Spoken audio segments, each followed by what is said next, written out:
7 signs of relationship trouble. Here are several warning signs to keep an eye out for so you can spot danger approaching and, more importantly, take action to avert a terrible conclusion. 1. You must be willing to share. You and your lover disclosed everything in the beginning of your relationship. All of your aspirations, worries, and failures were exposed. Those in-depth emotional chats pushed you closer together, and as you two got to know each other better, you felt more at ease being open and forthcoming. Be careful. Not every talk can be profoundly emotional. Sometimes, all we truly need to do is decide what we want to eat.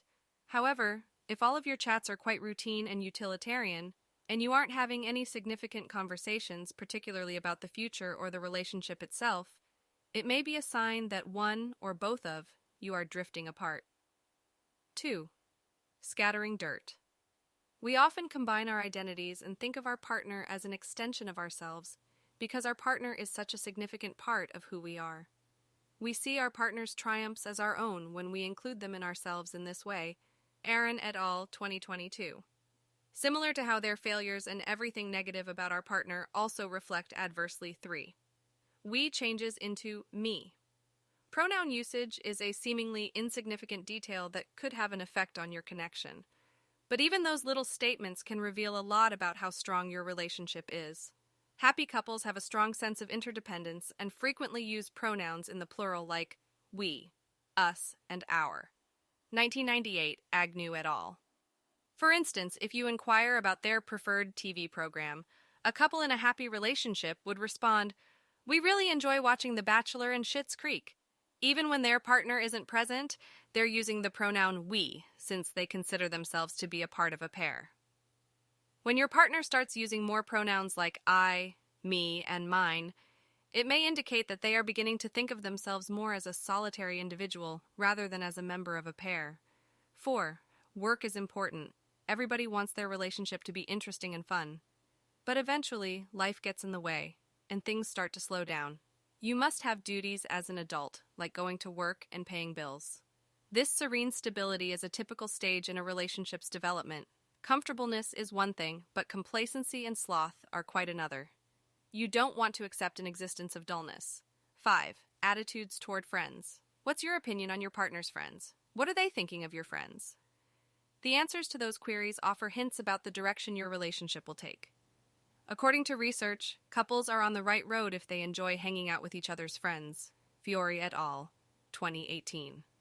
However, be cautious if there is a lot of negativity. 6. Peeking in covertly. While entering another room, your companion leaves their phone behind. Some notifications appear which you view. How do you behave? The fact that not trusting your mate is a poor sign is not subtle in any way. But it might not be evident how that feeling shows up in your relationship. One survey found that 60% of people examine their partner's phone, perhaps because they believe it to be relatively harmless. After all, it can't be a negative thing if that many people spy on you. 7. Let's talk. Think of your partner texting you and saying, "I'd like to talk. What's your response?" Literally, anything might be meant by that text.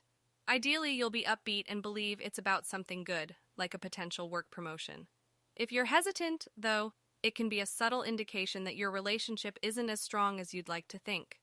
Imagine that your partner then says, "I'd like to talk to you about the future. This is it.